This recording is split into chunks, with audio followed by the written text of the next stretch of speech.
My name is Kyle Laughlin, and I lead the Games and Interactive Experiences group here at Disney. I always feel fortunate to spend time here at Disneyland. So much history and so many memorable moments for me both as a child and as an adult, and a place I'm sure many of you have been to at some point in your life with families and friends. That's what Disney does, create magical and memorable experiences. And it's one of the reasons why I'm so honored to be here with you today. Many of you are probably asking yourselves, why is he here? Didn't Disney shut down its game studios? Does Disney even still make games? Is he really the right guy to open this conference? Unfortunately, we have shut down many of our studios. And yes, we've focused our efforts on a more balanced portfolio, relying mostly on licensed titles and some key bets with our internal teams. But I know what you're thinking. I'm going to stand up here and tell you what the formula for success is. A great brand with a little pixie dust, and voila, you've got a hit game. But we all know that's not true. We work in one of the most dynamic industries in the world. New platforms, new business models, and we have to make games that are fun. The truth is, making games is hard. I don't have to tell you that. It's not easy for anyone in this room, and it's no secret that it hasn't always been easy for Disney. In fact, you probably haven't heard much from Disney and Pixar over the past 18 months. Yes, our Marvel Games teams has been busy, and there's been plenty out of our Star Wars team as well. We've been pretty quiet with our Disney and Pixar portfolio. And like the rest of the industry, we've had our own set of challenges, and even failures, many failures. But it's not because of the people who came before me. Like I said, making games is hard. Even in great success, such as with Disney Infinity, the marketplace can change quickly, having a major impact on our products and our teams. So I'm not here today with a magic formula for success. In fact, I'm sure all of us in this room will continue to face challenges and our fair share of failures. And we shouldn't be afraid of failure, especially when trying something new. But I would like to share some of what we are doing to drive the future of our business forward. And hopefully this will give you a sense of what you can expect from us as we rebuild the Disney and Pixar games portfolio. So the first concept I want to share is franchises matter, but not necessarily how you think. Franchises are obviously the most important asset at the Walt Disney Company. It's no secret that the characters and stories are what power this company. In games, it can provide a user acquisition edge in a crowded and competitive market. Our partners frequently think that this is the golden ticket, because user acquisition is usually the hardest job. So they think the problem is solved. And truthfully, we've been guilty of that thinking too. Franchises do matter, but in truth, there can be more design and storytelling required when a game features our top franchises. It's hard to meet fan expectations around characters and stories they already know and love. Games featuring our top franchises come with a preconceived notion about what a character should be. You would think it's easy to bring Disney characters to life in a game. But if you're lazy about it, then it becomes a net negative. So our most successful games are the ones that offer a new interpretation. They bring characters to life in authentic and unexpected ways. And the least successful games don't expand on what fans expect from these experiences. So for example, take the world of Finding Nemo. This franchise has some of the most amazing characters like Nemo, Dory, and my personal favorite, Crush. And these characters exist in an amazing underwater world. And by the way, Dory has more social media followers than any character from the Walt Disney Company. More than Mickey Mouse, more than Iron Man, and even more than Star Wars combined. So you might think a Nemo game should be easy. Build a game that brings together these incredible characters in a beautiful environment, and fans will love it. But that's not enough. Maybe it used to be. In fact, it definitely used to be. But fans' expectations have changed. They've spent years developing a relationship with these characters. They want to interact with Nemo, Dory, and the rest of the characters in new ways. More of the same, done in the same way, will never be enough. Players expect to be surprised. The obvious doesn't do anything for fans, and as long as we're talking about franchises, we've seen that we've been much less likely to build a successful game when we've focused on a single Disney franchise. So in the future, you can expect from us to bring the best of the characters and stories together, with games that aren't developed for a specific moment in time, like a film release, but added to over time with new and classic Disney and Pixar characters. Games that don't last 1 year, but they last 5. This isn't specific to Disney, of course. Players want games that can be played over and over again for many, many years. They want new levels, characters, and worlds that keep them coming back. They want, and with Disney, we have so many new characters and stories added to the portfolio each year, and classic characters spanning decades, that the possibilities are endless. So we know that when we get this mix right, it can be absolutely magical. And so to give you an example of how Disney can really get this right, look no further than the work we have done with our partner, Square Enix, to bring a collection of Disney brands together in a unique way with Kingdom Hearts. It's an experience that has reached millions of players for well over a decade, spanning several platforms, and the fans have developed an obsession that rivals any film or theme park attraction. During last summer's D23 Fan Expo here in Anaheim, we announced that Square Enix is bringing the first Pixar franchise to Kingdom Hearts.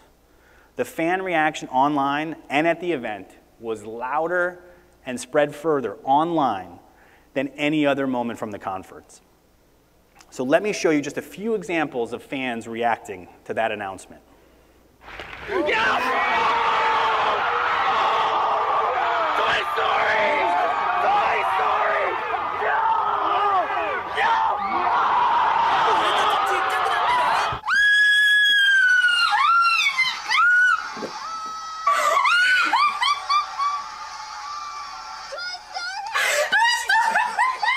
That boss is on fire. No! No! No way! No way! No way! No way!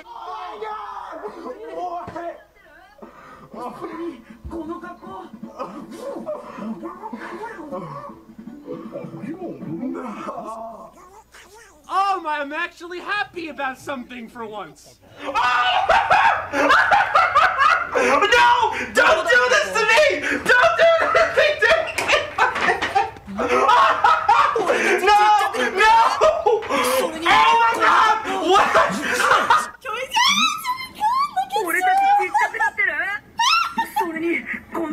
It's a Lego.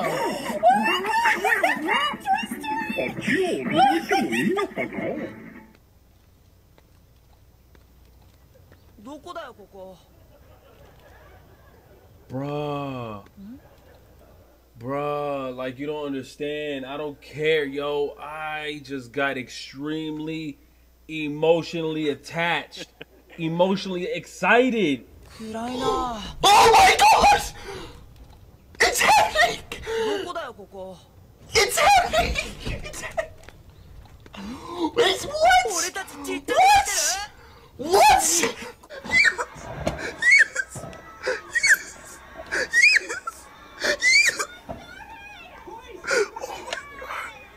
What? Chair, okay?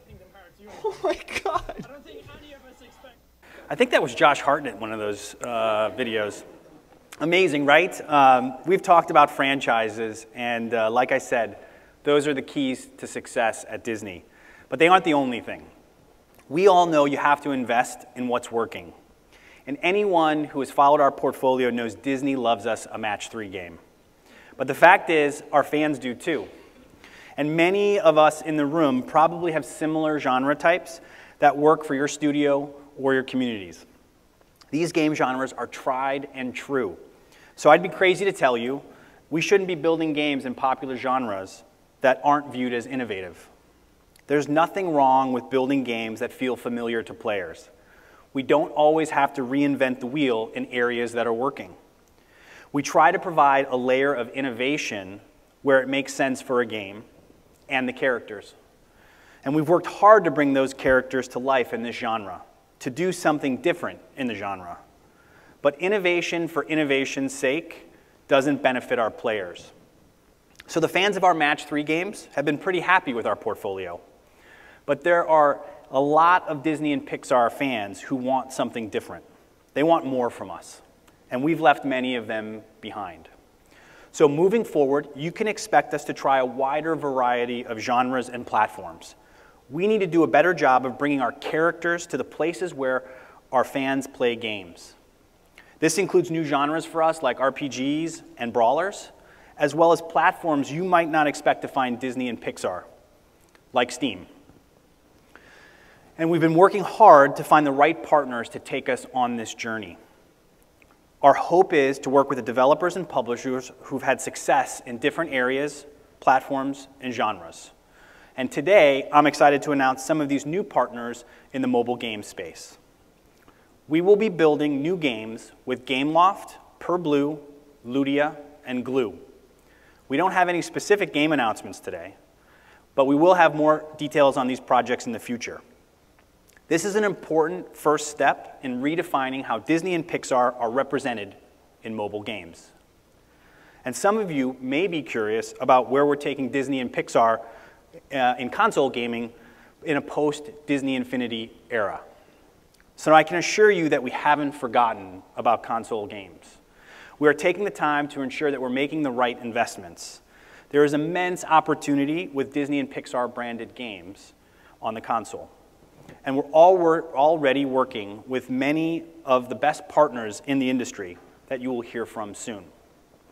And this, of course, also includes the amazing team at Square Enix. We talked about Kingdom Hearts earlier, and we've announced that it's launching later this year. It's an exciting time for Kingdom Hearts, and we're looking forward to sharing more about that and other console titles throughout the year. So please stay tuned for more. Our next takeaway, and this one I feel particularly confident in sharing, is failure is a certainty. But what I really want to say is success takes patience. Yes, Disney has learned a lot of lessons in gaming over the years, but no, we don't have all the answers. Despite the greatest collection of franchises in the world, it is still incredibly hard. It's true for all of us in this room, and Disney is not immune to the challenges and realities of the game industry. Not everything we will do will be successful, and we certainly shouldn't expect to have a hit right out the gate. Even with the best franchises in a genre we're sure players love, the sooner we acknowledge this, the more likely we are to be successful. I'm not saying we should celebrate failure, but we will learn to be patient, and we will do a better job of planning for things not going according to plan, and learning from something that isn't an instant success. You might think I'm being a downer here, but I'm very optimistic about our future. But also, I'll be the first to tell you that not every project we launch over the next few years will be successful. And they definitely won't be hits starting on day one. In fact, the project I'm most confident in will probably be the next to get off to a slow start. And we've worked to establish relationships with new developers and publishing partners for Disney and Pixar games. This is something we're committed to being better about. Having patience, listening to players, and investing in games with long-term view of success. To share one anecdote, when we launched Disney Magic Kingdoms with our partner Gameloft in 2016, we were all incredibly excited about the title. It featured some of Disney's top franchises set in a magical park world at the Disney parks. We were sure it was going to be a runaway hit, but it launched with only moderate success. Let me be clear, it was never a flop, but we all knew that there was room to grow with the title. And over time, as the team got to know Disney franchises and understand what works with players, the game has really taken off. We continue to see record growth and engagement for this title, and because we're able to add new content on a monthly basis, the community is incredibly engaged. But this took time, patience, and investment. And this kind of approach we will continue to follow. Because while failure might be a certainty in this industry, success definitely takes patience. All right, so we're about 15 minutes into this talk, and you might be wondering when I'm going to wrap up. So I've only got one more thought to share. We can't forget to have fun. Yes, we take this seriously, and we should. And I know I've painted a not-so-rosy picture of the state of the industry and how success is sure to elude all of our future projects.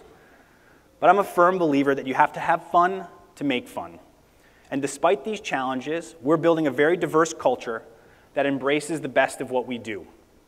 As you can imagine, when giving a keynote like this, you might have expected a Walt Disney quote. But I'm not going to do that today.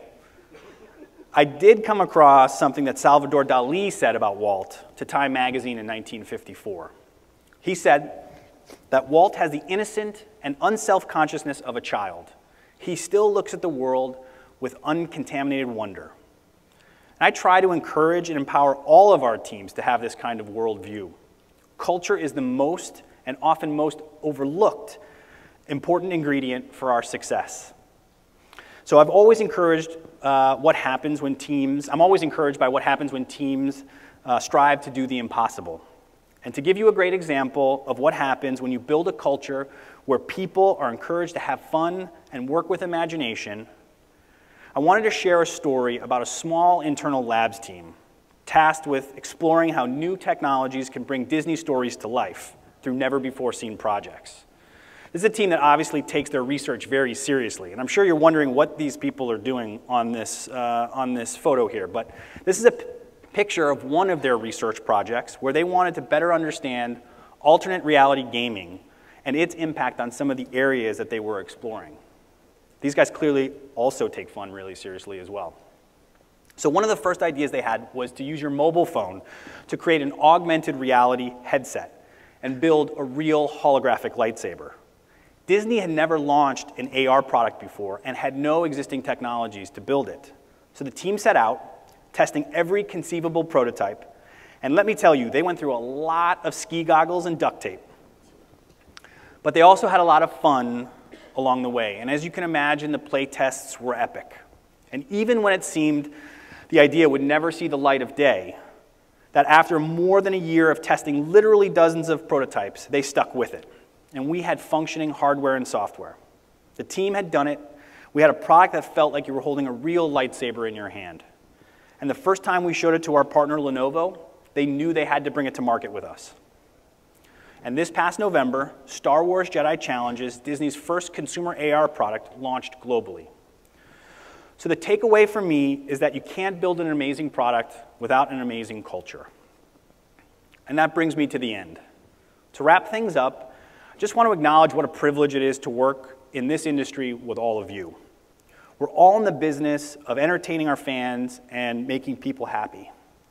I recently received a letter from a mother of a 12-year-old autistic boy who had fallen in love with one of our characters from one of our games, and I wanted to share it with you. Kyle, I wanted to say thank you to all of you for taking the time to read his letter.